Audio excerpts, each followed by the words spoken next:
My son sent a message in the family group chat. We think it's best if you keep some distance for a while. My daughter-in-law hit the like button. I replied, understood.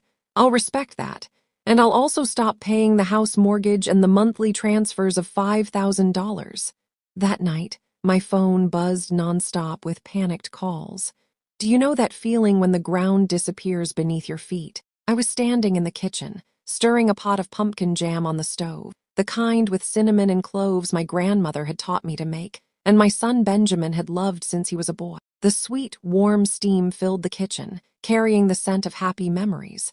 My phone vibrated on the counter. It was a notification from the family group. I wiped my hands on the light blue apron I'd worn for years, stained with the memories of countless meals, and picked up the phone. My heart was calm. Maybe Benjamin was texting to plan Sunday lunch.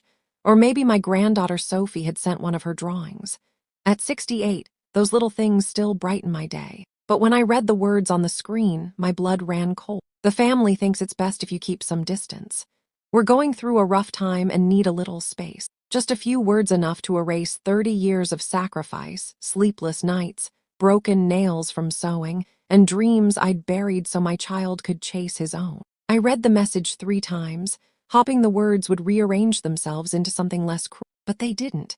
It was my son, the child I carried for 9 months, raised alone after my husband, Mark, died in an accident when I was 35, telling me to disappear from his life. Right below it was a blue thumbs up from Vivian, my daughter-in-law. A single careless tap as if it were just a funny video or random news article. My sister Martha was also in the group, silent. My brother-in-law, Robert, too, silent. No one said a word. No one defended me. No one asked why. Benjamin, what is this about? I turned off the stove. The jam stopped boiling, but inside me, everything still burned. I sat down on the dark wooden chair I'd brought from my mother's house after she passed, and the phone slipped into my lap. How had things come to this?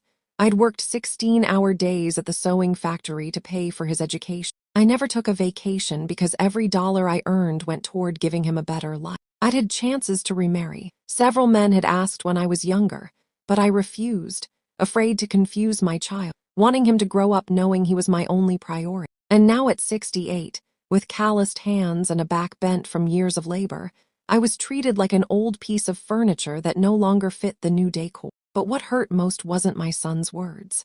It was Vivian's. Like that tiny, indifferent gesture said everything about what I meant to them. A burden. I took a deep breath. The smell of pumpkin jam still lingered in the air, but now it made me nauseous. I thought about all the times I'd bitten my tongue to avoid being called controlling. The times I'd smiled through Vivian's coldness. The times I'd pretended not to notice being left out of conversations. Convincing myself it was just a phase. I picked up my phone. My hands trembled not from weakness, but from a cold, sharp anger I'd never known before. I began typing each word a decision. Understood, Benjamin. I'll respect your request. And I'll also stop paying the $3,000 monthly mortgage, the $5,000 transfers, and Sophie's $890 health insurance.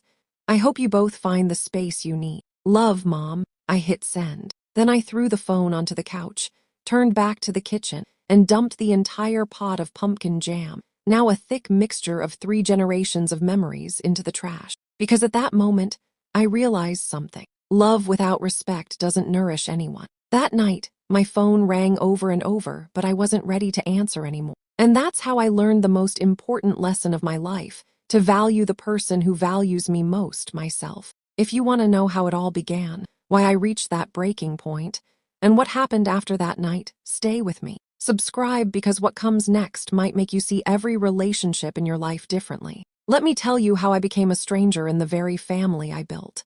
Because no one wakes up one morning and decides to be mistreated.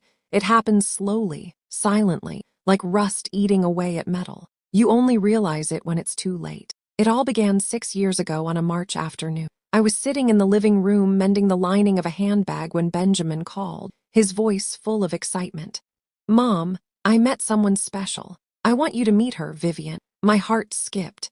My 35-year-old son had always been private about relationships. Hearing the joy in his voice filled me with hope.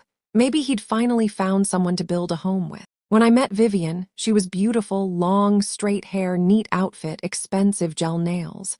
She hugged me and said she'd heard so much about me. "You're such an inspiration," she said sweetly. Words I would later learn were hollow. The first months were fine, some dinners, lunches, polite chats, but the small signs appeared early, subtle ones, like the time I brought Benjamin's favorite chocolate frosted carrot cake for his birthday. Vivian smiled. "That's sweet of you, Mrs. Heather, but we're trying to eat healthy. Benjamin's been going to the gym." She pushed the cake aside as if it were something shameful. Benjamin said nothing. Later came their small wedding at a rented farm venue. I offered to help, but Vivian said her mother, Selena, had it all covered. I became just a guest at my own son's wedding. Then came the requests. At first, small ones. "Mom, can you lend Vivian $800 for an online course? It's important for her job." I gave it without hesitation. 2 weeks later, "Mom, the fridge broke. Could you help with $2,500? I helped again. Then, "Mom, Vivian's car needs repairs. $3,200. I helped once more, telling myself, "My child needs me, that's what mothers do." Then came the big ask. One Thursday night, Benjamin came over looking uneasy. "Mom, Vivian, and I found our dream house, 3 bedrooms, a yard in a safe neighborhood. But we need about $95,000 for the down payment." I was stunned. That was nearly all my savings, the money from selling the small piece of land my late husband Mark had bought back in the 80s. My only security for old age. But when I looked into Benjamin's eyes, I saw Mark's warmth, his hope. I asked myself, what's the point of safety if you can't use it to help the people you love? I sold the land and handed him the money. Benjamin hugged me tight, called me the best mom in the world, said they'd never forget it. Vivian texted, "Thank you, Mom, you're an angel." 3 months later, they moved into the new house. Then came the first mortgage payment, $3,200 a month. Benjamin called, worried. "Mom, we're struggling. Vivian hasn't passed her licensing exam yet, and my salary isn't enough. Could you help for a few months?" I knew it wouldn't be just a few months, but mothers always believe because we want to believe. I agreed to cover the mortgage. Then came the monthly transfers. First $2,000, then $3,500, then $5,000, always with the same promise, just until things stabilize. I tightened my budget, canceled my health insurance, stopped buying new clothes, ate cheaply. But I sent the money faithfully, thinking I was investing in my son's happiness. The more I gave, the more I lost. Sunday lunches became rare. "Mom, we're tired, we'll stay home." Or, "Mom, Vivian's family is visiting, maybe next week." When I called, Benjamin was always busy. "Mom, I'll call you later." He never did. When Sophie was born, my sweet granddaughter with those big round eyes, I thought things would get better. They got worse. Vivian didn't want me to hold the baby too often, said she needed to respect their space as parents. Me, the woman who'd raised a child alone now, had to ask permission to hold my granddaughter. Benjamin stayed silent, always taking his wife's side. Bit by bit, I stopped being a mother and became an ATM. Until that night, the dinner that changed everything. But that story I'll tell you next. Because what happened that evening was the final drop in a glass that had been full for far too long. 3 weeks before that devastating message arrived, I received an invitation, a small spark of naive hope that maybe things could get better. Vivian called one Tuesday afternoon. "Heather, we'd love to invite you for dinner on Saturday. It's been too long." Her voice sounded oddly cheerful, a little forced, but I didn't want to doubt. It had been 4 months since I'd set foot in their house. 4 months of "we're too busy." That invitation made me believe maybe I'd been overthinking. I spent the whole week preparing. I went to the salon, spent $45 I hadn't planned to spend, but I wanted to look nice. I chose the teal silk blouse Benjamin once said looked beautiful on me. I bought a $68 bottle of wine because Vivian was always posting about wine online. Then I baked my special lemon pie, not just a dessert, but a memory. When Benjamin was 7, he caught pneumonia and stayed in the hospital for 3 days. I promised him that when he got better, I'd make the best lemon pie in the world. That afternoon, I stood in the tiny kitchen of our old apartment whisking egg whites with a fork because we didn't own a mixer. When Benjamin took the first bite, his eyes lit up. "Mom, this is the best thing I've ever eaten." Since then, whenever he was sad or anxious, I made that pie. Saturday night, I arrived at their house right at 7:00 p.m., holding the pie carefully in both hands, my heart beating faster than usual. Vivian opened the door wearing pink, fluffy slippers. She hadn't even changed sweatpants, loose t-shirt, hair, and a messy bun. "Hi, Mrs. Heather, come in." No hug, no genuine smile. I stepped inside. The house smelled of takeout pizza boxes stacked on the counter. Pizza. They'd invited me to dinner and ordered pizza. Sorry, we've been busy. Didn't have time to cook, Vivian said without looking up, then went back to scrolling on her phone. Benjamin came out from the laundry room, drying his hands. Hey, Mom! A quick cold kiss on the cheek. Make yourself comfortable. I stood in the living room holding the pie and the wine, feeling out of place. Sophie was playing with her dolls on the floor. When she saw me, she ran over. Grandma, my heart softened. At least someone was happy to see me. Sophie, come here. Let Grandma sit, Vivian said flatly. I put the pie in the fridge. No one said a word. No thank you, no compliment. It just sat there invisible. We ate, or rather they did, straight from the pizza boxes. I forced down 2 small bites. The air was heavy. Then Vivian began. Mrs. Heather, I watched a documentary recently about how older generations struggle to adapt to modern life. She chuckled, glancing at Benjamin as if sharing a private joke. He smiled back. Yeah, the world's changed a lot, he said. Exactly, she continued, taking another slice of pizza. Some mothers don't know how to let go. They're emotionally dependent, thinking their kids owe them constant updates, constant presence. My stomach tightened. She was talking about me even without saying my name. It's suffocating, Vivian said now, meeting my eyes. Every couple needs their own space and privacy. You can't have people coming in and out interfering all the time. I swallowed hard. I'd never wanted to interfere. No one's talking about you specifically, Heather, she added with a fake smile. But it was about me. Every word hit like a stone. Benjamin said nothing. No defense, just nodded and kept eating. The evening dragged on. I tried to play with Sophie, but Vivian said it was bedtime. I offered to help clean up, but there were only a few empty boxes, and Vivian said she had it handled. At 9:30 p.m., I stood to leave. No one asked me to stay. Oh, wait, Mom, Benjamin said. As I reached the door, my heart lifted for a moment, thinking he might hug me or apologize for the awkward night. Did you transfer the money this month? The mortgage is due tomorrow. Money, it was all about money. I transferred it on Friday, I said, feeling something break inside my chest.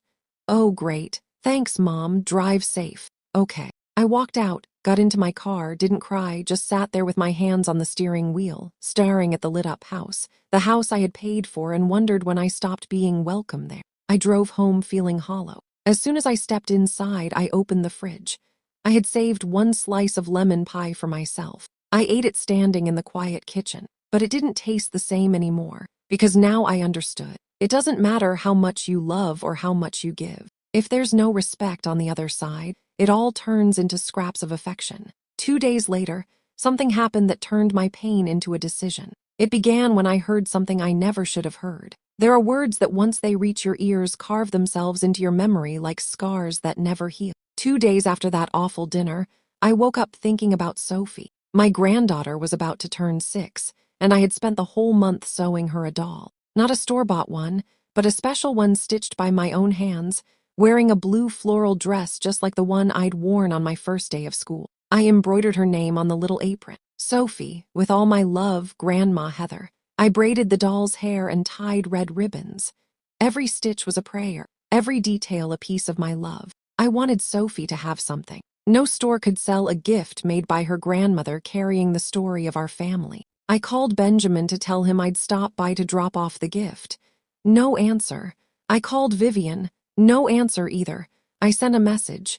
It showed read but no reply. I decided to go anyway. I arrived around 2:00 p.m., the time Sophie usually got home from school. I only meant to leave the gift and go, no need to see anyone if they were busy. When I got there, the gate was slightly open. Probably the gardener forgot to close it. I walked to the front door holding the pink wrapped present and rang the bell. No one came. I rang again, still nothing. But I heard voices inside. Maybe the TV, I thought. I tried the door knob. It wasn't locked. Is anyone home? I called, stepping inside. No reply. The house was quiet, but the voices came from the kitchen, not the TV. People. My mind told me to leave, but my heart wouldn't let me. I needed to know why they were avoiding me. I walked slowly down the hallway. The kitchen door was slightly ajar. And then I heard Vivian's voice, sharp and clear. I'm serious, Mom. I can't stand that woman anymore. I froze. She was talking to her mother, Selena. She butts into everything. The other day, she tried to tell me how to cook oatmeal for Sophie. Like I don't know how to take care of my own child. I just pretended to listen, but inside I was furious. My hands tightened around the doll. I had never taught her anything, only mentioned once that oatmeal was good for kids' digestion, something Sophie's pediatrician used to tell me when Benjamin was little. Selena's voice came through the speaker. "And what does Benjamin say?" Vivian answered. "He always takes her side. Says his mom is old and we need to be patient, but patience has its limits. She pays for the house and living expenses and thinks that gives her the right to control our lives." My legs trembled. Then I heard Benjamin's voice. "Vivy, hang up. Call your mom later." "Okay, almost done, Mom, I'll call you back." Then Benjamin's tired voice. "You should be more patient. She's lonely. We're all she's got." Vivian replied. "That's exactly why she clings to us. It's not healthy. She needs to go out, make friends, join a senior center or something. Senior club. As if I were some burden that needed to be kept busy so I wouldn't bother them." "You know how she is," Benjamin murmured. "Then why don't you do something?" Vivian snapped. "I didn't marry you to have your mom hanging around our house all the time, always bringing pies, toys for Sophie, asking to come over on Sundays. I can't take it anymore." Silence. A long, heavy silence. "I'll talk to her," Benjamin finally said. "Talk the way you talk. She'll be back here next week." Vivian laughed dryly. "I know she pays for things, she's not stupid, but that doesn't mean she gets to control us. Honestly, she's the one weighing us down, not the other way around. Without us, what would she even do? Sit alone in that old apartment counting her money, a burden." Those two words exploded in my chest. Me, the woman who had worked since she was 15, raised a child alone, sold everything she had to help them, now reduced to a burden. "Don't say that, Vivy," Benjamin said softly, weakly. But he didn't defend me. He only asked her not to say it, not because she was wrong. "I'm just being honest," Vivian said, opening the fridge, the door creaking. "We need to do something. Either she understands and keeps her distance or what? Or we'll have to be more direct. Tell her to stay away for a while for her own good, too." I couldn't listen anymore. My vision blurred. I stepped back, clutching the doll to my chest like a shield, and walked out the same way I'd come in, unseen, unwanted, unloved. I got into my car, shut the door, and only then did I collapse. I cried harder than I had since the day I buried Mark. I cried for a kind of pain no medicine could cure. The pain of realizing you no longer mean anything to the people you love more than life itself. The doll lay in my lap with its blue floral dress, braided hair, and the embroidered words. "Sophie, with all my love, Grandma Heather." I took that doll back home. It never reached my granddaughter's hands. For the next 3 days, I locked my door and lived in silence, letting a part of me die, the part that still believed I had a place in that family. But you know, when something dies inside you, sometimes something else is born. What rose within me was something I never thought I'd have the courage to feel clarity. 3 days. I stayed in my apartment for 3 whole days, barely eating or sleeping, replaying every word I'd heard. She's our burden, not the other way around. The first day, I only cried. I cried until no tears were left, until my throat burned, until my eyes were so swollen I could barely open them. I ignored every call from Martha, every text from the church group, the whole world. By the second day, anger took over. A quiet, burning anger like embers glowing inside. I paced the living room, muttering to myself, recalling every insult, every humiliation. Every time I swallowed my pride and pretended nothing was wrong. I picked up Sophie's doll, the one still sitting on the table, the gift I'd carried but couldn't give, and almost threw it in the trash. But I stopped because it wasn't her fault. The fault didn't lie with a 6-year-old child, but with the adults who had forgotten what gratitude meant. By the 3rd day, something changed. I woke before dawn. Even though I hadn't slept, my mind was strangely clear. I walked to the bathroom and looked at myself in the mirror. What I saw startled. A 68-year-old woman stared back, deep lines around her eyes, tangled gray hair, slumped shoulders. But it wasn't age that scared me. It was the expression, resignation, defeat. And then I saw not just myself, but my mother's reflection. My mother, Irene, who had raised 5 children alone on a farm after my father left with another woman. She worked until her hands cracked, her back bent from labor. Once before she died, she told me, "Heather, never let anyone make you feel small. You are the backbone of your own life, and a backbone can either break or stand tall. You decide." I looked deep into that mirror and chose to stand tall. I left the bathroom, sat at the kitchen table, and opened the old laptop Benjamin had given me 5 years ago, saying I needed to learn how to live in the digital age. I turned it on, my hands trembling, not from weakness now, but from determination. I logged into my online bank account and printed every transfer receipt, every bill, every mortgage payment. I organized them by date, slipping each one into a clear plastic folder as if building a legal case. March 2022, mortgage, $3,200. Additional support, $2,000 total, $5,200. April, $3,200. Mortgage plus $2,500. Help $5,700 total. May $3,200 plus $36,200 total. I added month by month, year by year. The numbers grew from $5,000 a month to $8,000, sometimes $9,000 when there were emergencies like fixing the air conditioner, car repairs, or Sophie's tuition. When I finished, my stomach twisted. $267,000 in 3 years. And that didn't include the $95,000 down payment for their house or the gifts, clothes, dinners, and all the little things that had become routine. I printed the entire record, 42 pages.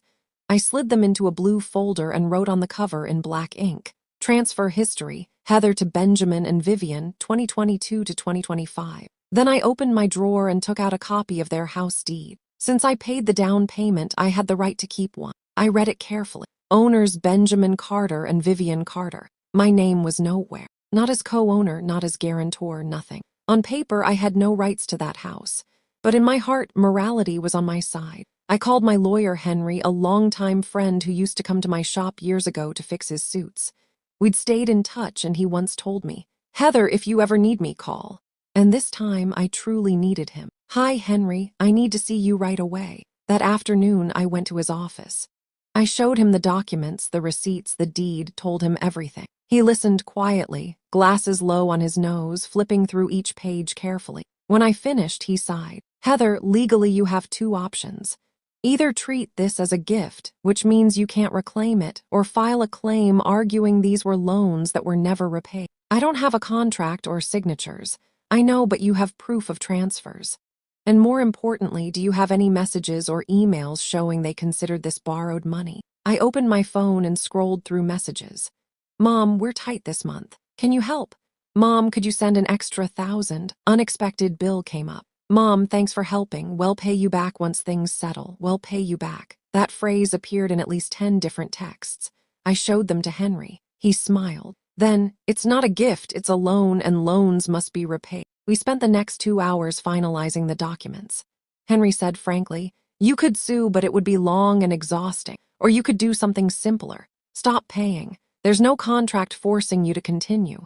The house is in their names, not yours. If you stop, what can they do? Nothing. At worst, they could accuse you of breaking a verbal agreement. But with these texts, you can show they're the ones who broke their promise to repay. You're in a stronger position than you think." I left Henry's office with the blue folder in hand and a certainty in my heart. I wasn't a burden. I was the porter's siding foundation. And when a foundation is mistreated, it can be removed. In the days that followed, I organized everything, took photos of every piece of evidence, saved all the messages, preparing as if setting up a chessboard. I knew I was about to make my final move. But before acting, I had to wait because I knew Vivian wouldn't stay quiet. She'd push back and Benjamin weak as always would follow. I just didn't expect it to happen so soon. 5 days after meeting with Henry, my phone buzzed. A notification from the family group. That's when everything began to change.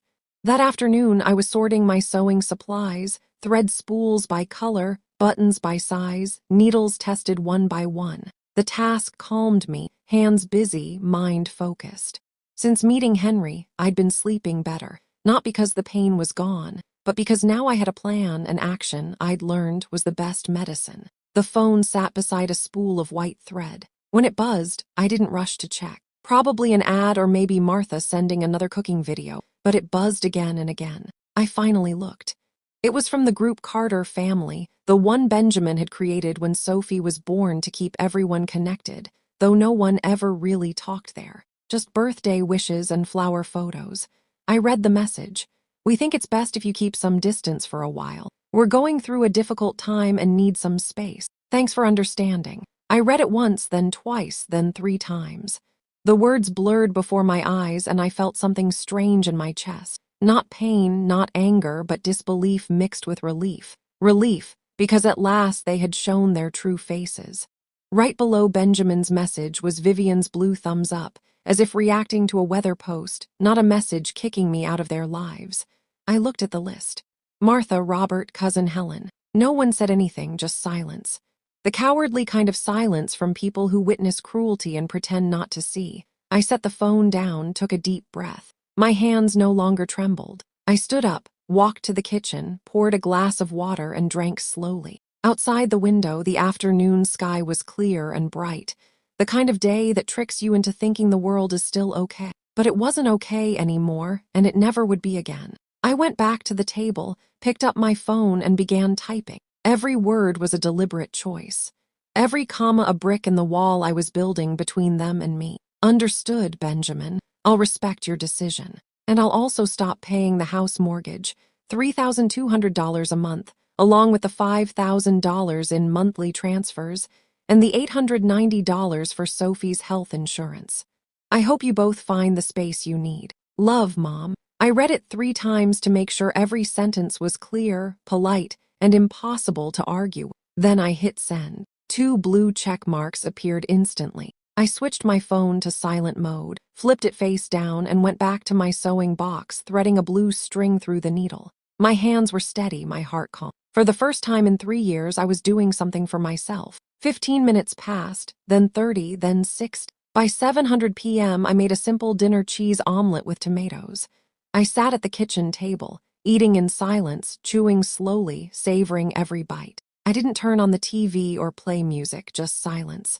And that silence didn't feel heavy or lonely. It felt light, like freedom. Later that night, I took a shower. My phone was still in the living room, screened down under the warm water. I felt like I was washing away 3 years of humiliation and confinement until all that was left was me, a new Heather who finally understood her worth. After drying off, I took my time applying lavender lotion, the kind I always bought but rarely used because I wanted to save it. I put on my most comfortable pajamas.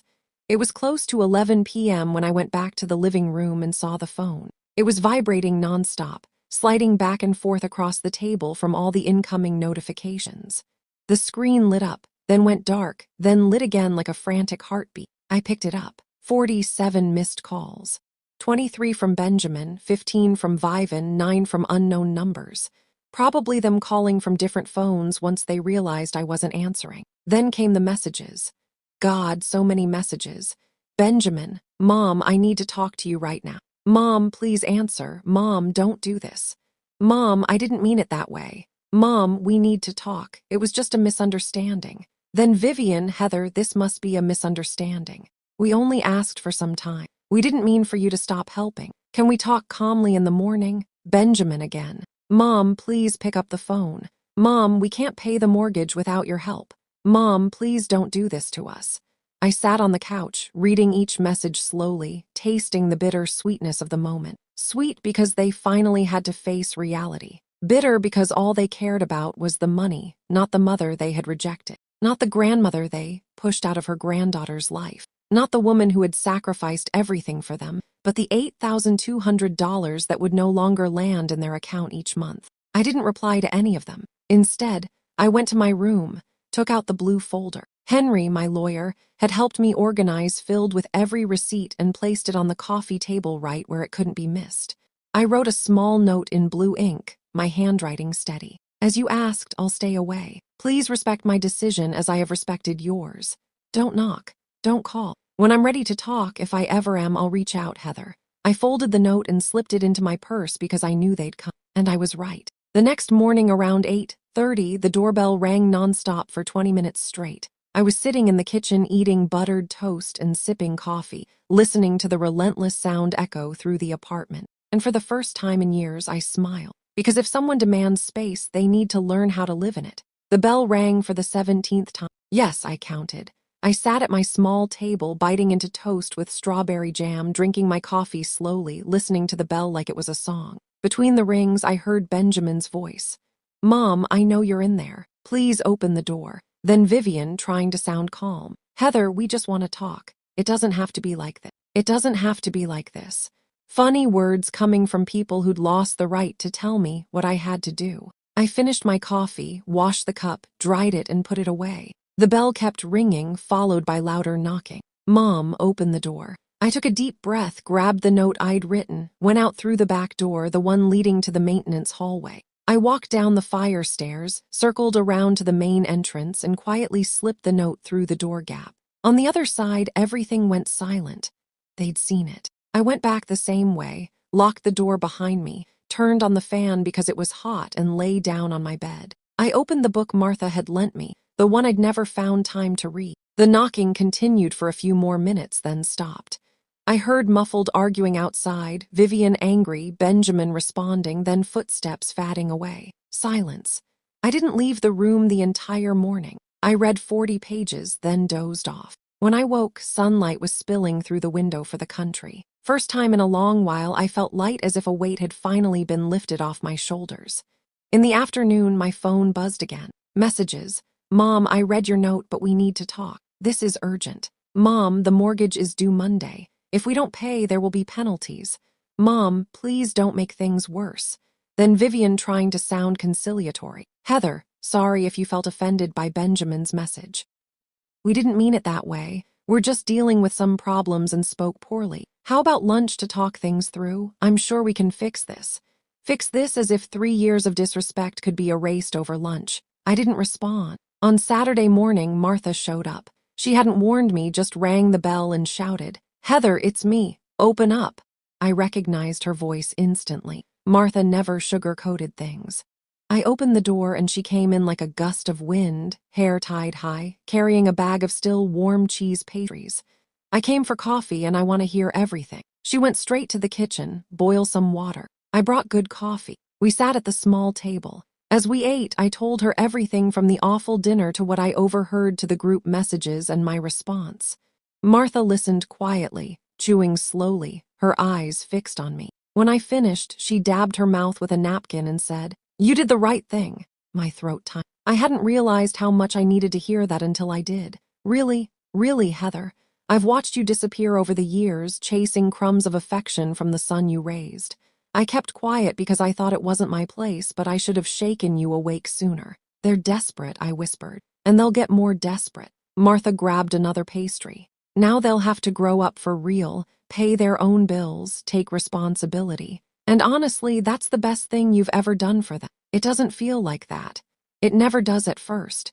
She looked at me seriously with that protective older sister gaze.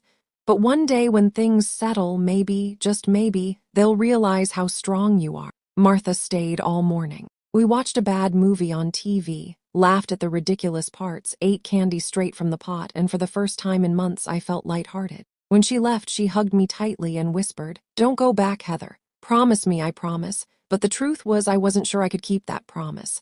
My mind was steady, but my heart was bleeding. On Sunday they tried again, this time with Sophie. I heard her little voice through the intercom. Grandma, it's me.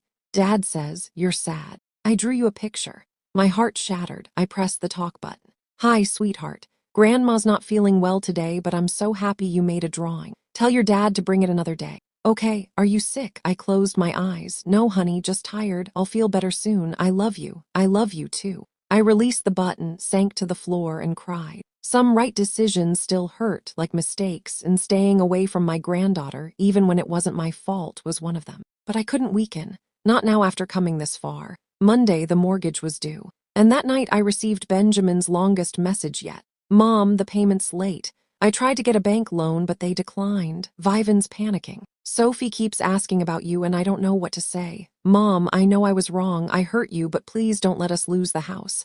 Don't do this out of pride. I'm begging you. Pride, I typed slowly. It's not pride, Benjamin, it's dignity. You asked for space, I gave it. You called me a burden, I heard it. Now you need to understand. Respect can't be begged for, only earned.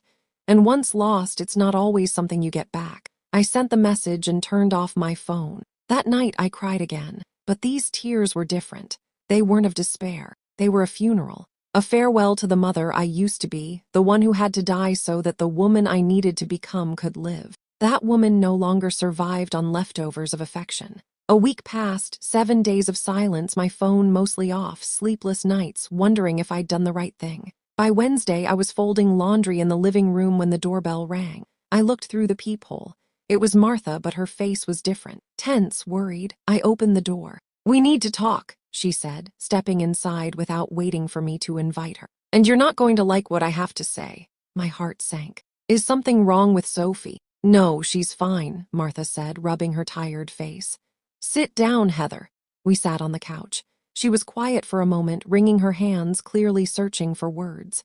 Do you remember when Benjamin sent that message in the group chat? Yes. I stayed quiet then because I was shocked, but afterward I got angry. So on Friday, I called Vivan. Martha looked straight into my eyes. I wanted to know what made them treat you that way. My heartbeat quickened and she told me everything. I think she saw me as an ally. I've always been polite, never interfered. She assumed I'd take her side. And what did she say? I asked, my voice trembling. Martha took a deep breath before answering. She said that whole sensitive time excuse was a lie.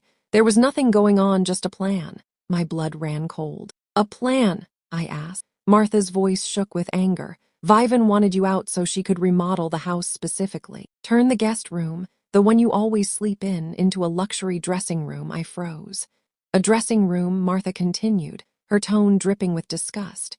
She even showed me a design from Pinterest: floor to ceiling mirrors, glossy wood shelves, LED lights, all that nonsense, about $35,000 in cost. She said, and I quote, "You can't renovate with your mother-in-law always around. She'll meddle, complain, drive us crazy. Better to cut her off for a while." My throat closed up. Cut off? They spoke about me like I was a weed to be up. Martha gripped my hand, fury in her eyes. But this next part is what really made me want to slap her. I looked up. What? She said. You're too clingy. That you can't leave them alone, always wanting to visit every weekend, always inserting yourself into their lives.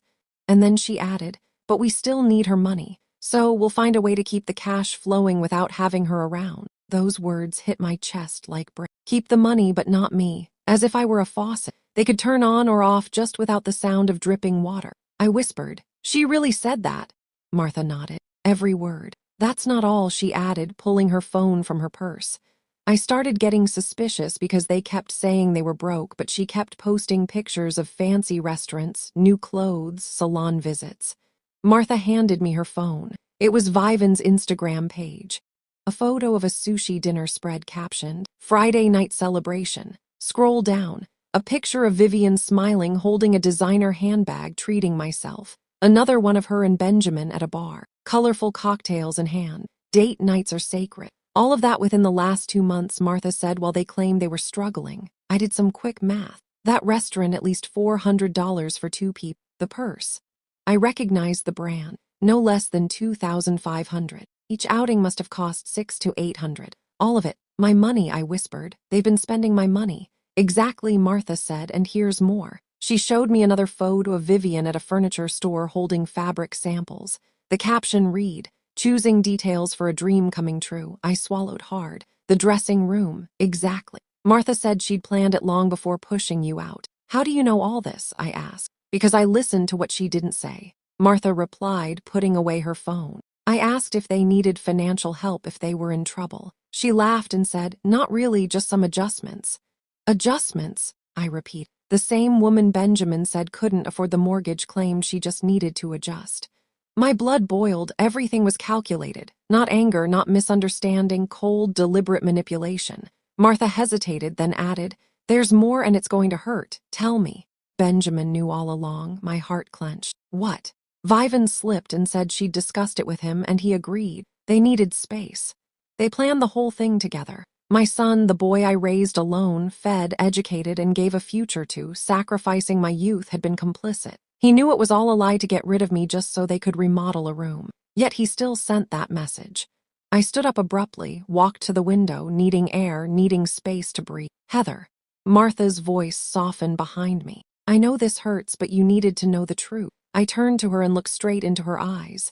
Thank you for being honest. What are you going to do now?" she asked. "Nothing," I replied. "I'll keep doing exactly what I've been doing. You're not going to confront them." "For what? To hear more lies?" I shook my head. "No, they dug their own hole. Now they'll have to figure out how to climb out of it." Martha nodded slowly. "What if they lose the house?" "Then so be it," I said firmly. "They'll learn that when you bite the hand that feeds you. Sooner or later, you go hungry." Martha stayed for a while longer, but I barely heard her. My mind spun with images of that $35,000 dressing room, the fancy dinners, the designer bags, all paid for with my labor. while they looked at me as if I were a burden. That night, I didn't sleep. I sat in the dark living room, eyes fixed on the ceiling, letting anger and pain transform into something else resolve. Because at that point, it wasn't about money or a house anymore. It was about something bigger. Love without respect is just exploitation. And I was done being drained. They wanted space. Then they would have all the space in the world along with the consequences that came with it. 2 months passed. 60 days of absolute silence. 60 days of watching their world crumble while I simply observed. It wasn't easy. Some nights I picked up my phone, my hands trembling, almost typing, "All right, let's talk." Some mornings I woke up with a heavy chest, thinking about Sophie, wondering if she missed me, if she understood. But every time I wavered, I remembered. I remembered the word burden. I remembered the blue thumbs up. I remembered that overpriced dressing room they valued more than my presence, and I stayed strong. Martha kept me updated not because I asked, but because she believed I had the right to know how they were facing the fallout. In the first week, Benjamin negotiated with the bank for an extension. They got 5 extra days. Then they borrowed $3,200 from Vivan's mother, Selena, just enough to cover the mortgage payment, nothing else. In the second week, their cable was cut off. Then Vivian's gym membership. Then their fancy dinners. By the third week, the bank denied Benjamin's loan request because his credit score was too low. Vivian tried splitting up her credit cards and found they were maxed out. They started fighting. Martha heard from one of Vivian's relatives that their marriage was falling apart. Good. They were finally tasting the bitterness I'd endured for 3 years while keeping their luxury lifestyle afloat. By the fourth week, they couldn't make another payment. The bank sent a warning, one more missed installment, and they'd face foreclosure. And then Benjamin showed up. It was Saturday afternoon. I was reading on the balcony when the doorbell rang. 3 short, hesitant chimes. I looked through the peephole. It was him alone without Vivan. I froze. My son, once so polished, shirts always ironed, hair perfectly combed, now looked exhausted. Dark circles, unshaven face, wrinkled clothes. He looked 10 years older than he had 2 months ago. Something deep inside me stirred the instinct of a mother. The urge to protect, to embrace, but I didn't open the door. I stood still, watching through the frosted glass.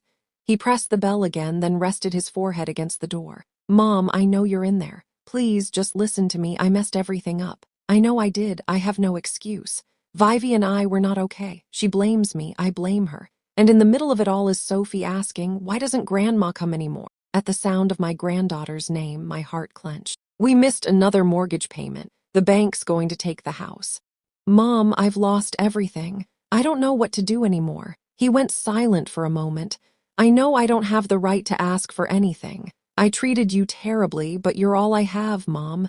I was too stupid to see it sooner." Tears streamed down my face. But I didn't open the door because I knew there was a line between forgiveness and allowing myself to be used, and I wasn't sure where I stood on that line. "All right," he said softly after a long silence. "I understand. I just wanted you to know that I'm truly sorry." I listened as his footsteps faded. The elevator door closed, and only then did I collapse to the floor, sobbing. As much as it hurt to see my son broken, as much as my mother's heart bled, there was still a quiet voice inside whispering, "He needs to learn. He has to understand the cost of what he's done." A week later, Martha called. "They're getting divorced." I gripped the phone tightly. "What?" "Vivan's the one filing. She says she can't take the pressure anymore. Blames Benjamin for ruining things with his mother, the woman who paid for everything. She said she didn't marry him to live in misery." My stomach twisted. And Sophie, half the time with Benjamin, half with Vivan. As for the house, they're being forced to sell. The bank gave them an ultimatum. Either pay everything they owe plus about $15,000 in penalties, or it goes to auction. $15,000, nothing compared to the $267,000 I had poured into that place. And Benjamin, he's completely shattered. According to Vivian's relatives, he's still in the house, barely getting out of bed, took a leave from work due to depression. I hung up and stared at the wall. My son was falling apart. A part of me wanted to run to him, to hold him, to say I'd fix everything. But another part, the one that had learned self-respect, whispered, "You can't save someone who doesn't want to save themselves. You can't love for them." I lived in that Tugafor for days until one Thursday night, my phone lit up with a new message. It was from Benjamin, but it wasn't his voice. I opened it and heard Sophie's sweet, gentle grandma. "Daddy said I could send you a message. Daddy's really sad. He cries every day. I'm sad too because you don't come over anymore. Don't you love me anymore? The world stopped. Don't you love me anymore? A 6-year-old child thinking she'd done something wrong that her grandma stopped loving her. That night, after 2 months of silence, I called Benjamin. He picked up immediately. Mom, his voice cracked, full of hope. Let's talk, I said. At my house, not yours. Tomorrow afternoon 3:00. Come alone, I'll be there. Thank you, Mom. Thank you for I hung up before he could finish. I'd listen, but this time it would be on my terms. In my home, under my rules. If he wanted a second chance, he'd have to earn it. Because a mother's love may be endless, but self-respect is not negotiable. I had learned in the hardest way possible that once respect is gone, even the deepest love becomes a chain, and I had chosen freedom. Now it was time to see if he would choose responsibility. Friday afternoon, right at 3:00, the doorbell rang. I was sitting in my sewing chair, hands folded on my lap, back straight. I had rehearsed this conversation dozens of times in my head the night before. I knew what I would say, how I would say it, and most importantly, what I would no longer accept. I opened the door. Benjamin stood there holding a paper bag. I recognized the smell, pumpkin bread, the kind I used to bake for him. Hi, Mom, he said softly, his voice shaking. Come in. He stepped inside slowly, as if walking into sacred ground. He looked around the room where he'd grown up, at the photos on the wall, the couch where we used to watch movies together. Sit down. I pointed to the chair across from me. He set the bag on the table.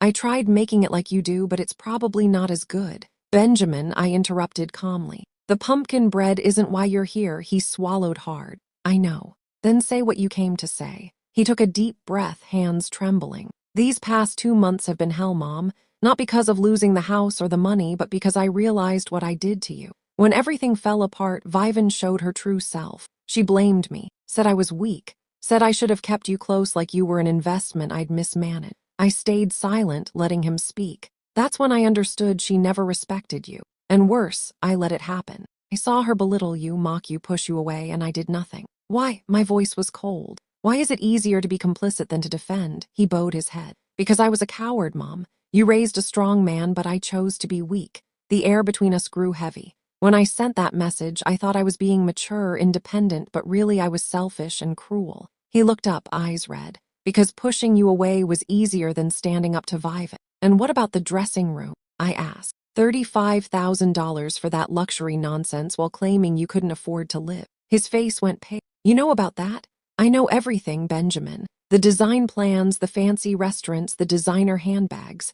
I know you spent every cent I sent while lying about struggling. He covered his face and sobbed. Not the restrained cry of a grown man, but the raw, broken sound of a child. I'm sorry, Mom. I'm so sorry. A part of me wanted to rise and hold him, but the other part, the one that had learned self-respect, kept me still. Sorry isn't enough, Benjamin. Sorry doesn't bring back $267,000.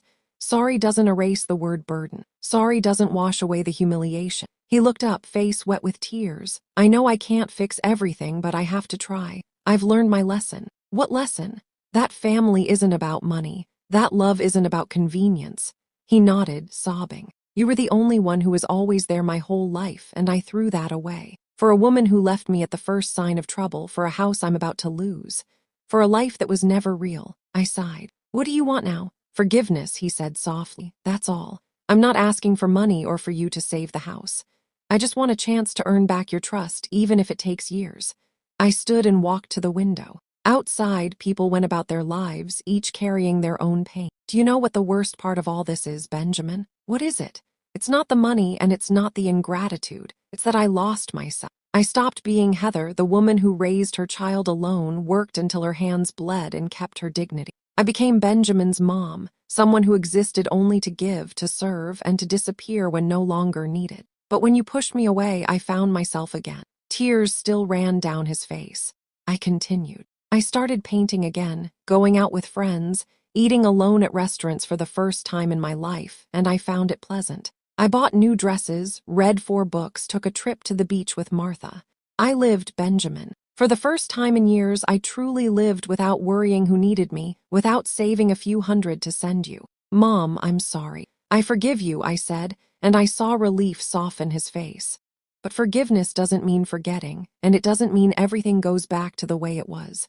I understand. I'm not sure you do. I turned back to the table and sat down. I have a proposal. Non-negotiable. Over the past 3 years, I've spent $267,000 plus $95,000 for the down payment on the house. That's a total of $362,000.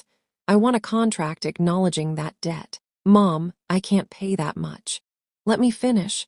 My tone stayed calm. You'll repay 60% over 5 years, about $217,000, which means roughly $3,620 a month. If you manage that, the debt is settled. If not, the house will be sold and I'll take my share. The remaining 40% I'll forgive as a gift if you keep your word. He went quiet, thinking. I continued. I want to see Sophie again, but on my terms whenever she wants to visit me, not when someone decides it's appropriate. I won't accept love that's conditional anymore. She really loves you. She asks about you every day. Then let me love her without interference, without control.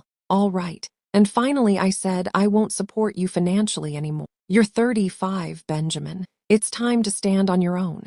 If it's a real emergency, health or safety, I'll help. Restaurant meals, handbags, home repairs, you handle those yourself. He nodded, swallowing hard. I accept everything. Good. Meet with Henry on Monday. He's prepared the contract. You'll sign it and then we move forward. He stood exhausted, but somehow lighter, as if a weight had been lifted. Mom, can I hug you? I hesitated, the wound still fresh, but then I opened my arms.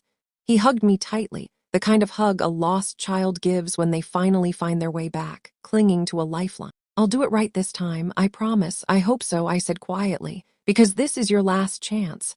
6 months have passed since that day. Benjamin signed the contract. He couldn't keep the house, so he sold it. From the sale, he paid me part of what he owed, $140,000. The rest he's paying gradually, $2,500 a month, sometimes late but still paying. He moved into a smaller, simpler apartment. Sophie lives with him during the week and she actually seems happier. Less tension, fewer fights. Vivan disappeared. She remarried, this time to a wealthy man. Benjamin and I have lunch together once a month. He calls every week, not asking for money, just checking in, sometimes asking for advice, and I give it when I feel it's right. And Sophie, she sleeps over at my place every Saturday night. We bake cookies, watch movies, sew dolls. On those nights, I feel as if I've recovered the most precious thing I ever lost, real connection. Last week, she asked me, Grandma, why don't you come over anymore? I sat down, held her small hand, and told her the truth gently in a way a 6-year-old could understand. Because sometimes, sweetheart, we have to stay away from people who don't treat us well. Not out of anger, but out of love for ourselves. What about now? Now everything's okay because your dad has learned that love means respect. And I've learned that I can still be happy on my own. Today, as I write this, I'm sitting on my apartment balcony. There's a new painting on the wall, one I painted in art class.